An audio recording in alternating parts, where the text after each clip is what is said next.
जय श्री राम। सीता स्वयंवर के पश्चात किस तरह तैयारियां होती हैं उसके बारे में भी हम लोग कहानी में जानेंगे।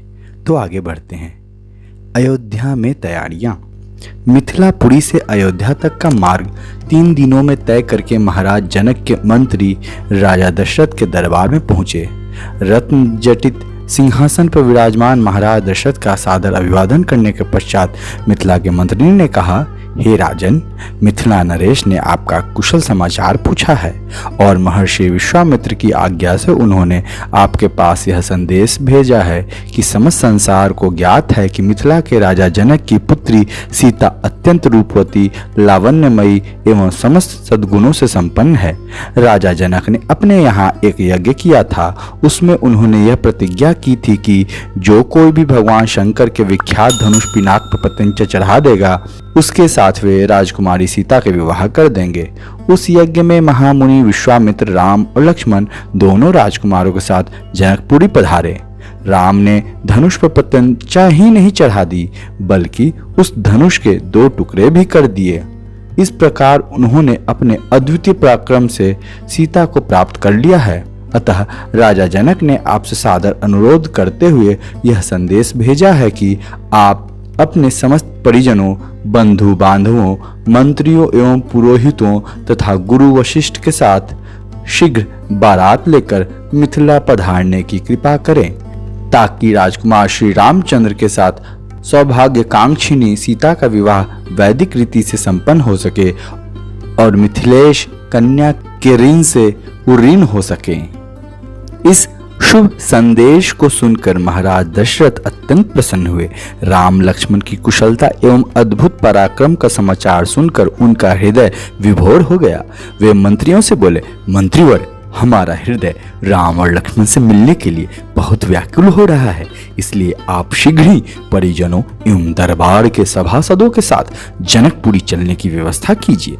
समस्त बंधु बांधवों, राज्य के प्रतिष्ठित सेठ, साहूकारों, विद्वानों आदि सबको बारात में चलने के लिए निमंत्रण पत्र भिजवाइए। सेनापति जी से कहिए कि वे शीघ्र चतुरंगिनी सेना को तैयार होने का आदेश दें। यदि संभव हो तो ऐसी व्यवस्था कीजिए कि हम सब लोग कल ही प्रस्थान कर सकें, क्योंकि हमारे समधी मिथिला नरेश ने हमसे बहुत शीघ्र मिथिलापुरी पहुंचने का आग्रह किया है। साथ ही परम पूज्य राजगुरु वशिष्ठ जी, वामदेव, जाबाली, कश्यप, मार्कंडे, महर्षि कात्यायन आदि ऋषि मुनियों से भी यह प्रार्थना करें कि वे कल प्रातः काल ही हम लोगों के चलने से पहले ही जनकपुरी के लिए प्रस्थान कर जाएं। इस बीच में हम तीनों महारानियों को यह शुभ समाचार देने के लिए जाते हैं। इतना कहकर राजा दशरथ ने मंत्रियों को आदेश दिया कि वे मिथिला से आए हुए अतिथियों का उचित सत्कार करें और उनके खान पान, ठहरने आदि का समुचित प्रबंध करें। इसके पश्चात वे स्वयं राजप्रसाद के अंतःपुर में पहुंचे और तीनों रानियों को बुलाकर यह शुभ संवाद सुनाया। शीघ्र ही यह समाचार संपूर्ण अयोध्या नगरी में फैल गया। घर घर में मंगल गान होने लगे, नृत्य संगीत का आयोजन होने लगा। महाराज की आज्ञा पाकर मंत्रीगण तथा भृत्यगण विवाह की तैयारियों में जुट गए। जन जन के मन में अद्भुत उत्साह था। ऐसा प्रतीत होता था जैसे प्रत्येक व्यक्ति के भीतर विद्युत का संचार हो गया है। सभी लोग अभूतपूर्व द्रुत गति से समस्त कार्यों को संपन्न कर रहे थे। अर्धरात्रि होते होते चलने की सारी तैयारियां पूर्ण हो गई और दूसरे दिन दल बल के साथ राजा दशरथ रवाना हो गए। 4 दिनों तक चलने के पश्चात बारात मिथिलापुरी पहुंची। यह ज्ञात होते ही कि अयोध्या नरेश ऋषि मुनियों, मंत्रियों, परिजनों एवं संपूर्ण मंडली के साथ नगर के निकट आ पहुंचे हैं। मिथिला नरेश जनक अपने मंत्रियों, पुरोहित, मुनियों, विद्वानों आदि को साथ लेकर उनकी आगवानी के लिए नगर के मुख्य द्वार पर जा पहुंचे।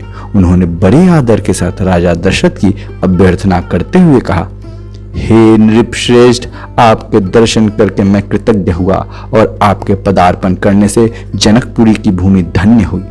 आपने सीता को अपनी कुलवधू के रूप में स्वीकार करके मेरे वंश को सम्मानित किया है। यह मेरा अहोभाग्य है कि आज मिथिलापुरी में महर्षि वशिष्ठ, वामदेव, मार्कंडे एवं कात्यायन जैसे परम तपस्वी महात्माओं के चरण पड़े हैं। मैं नहीं समझ पा रहा हूं कि इस असाधारण सम्मान को पाकर किस प्रकार अपने भाग्य की सराहना करूं।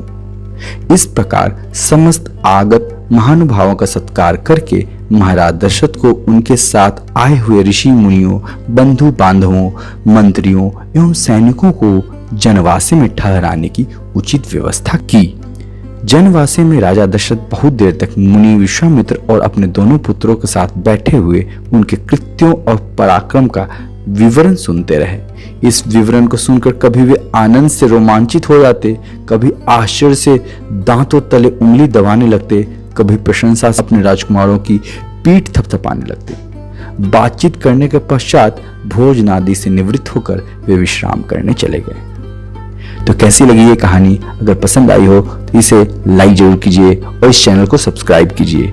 अगर आपने अभी तक सब्सक्राइब नहीं किया है तो सब्सक्राइब करते ही बेल नोटिफिकेशन को भी जरूर दबाइए ताकि आप आगे और भी ऐसी ही कहानियां पा सकें। तो मिलते हैं अगली कहानी में।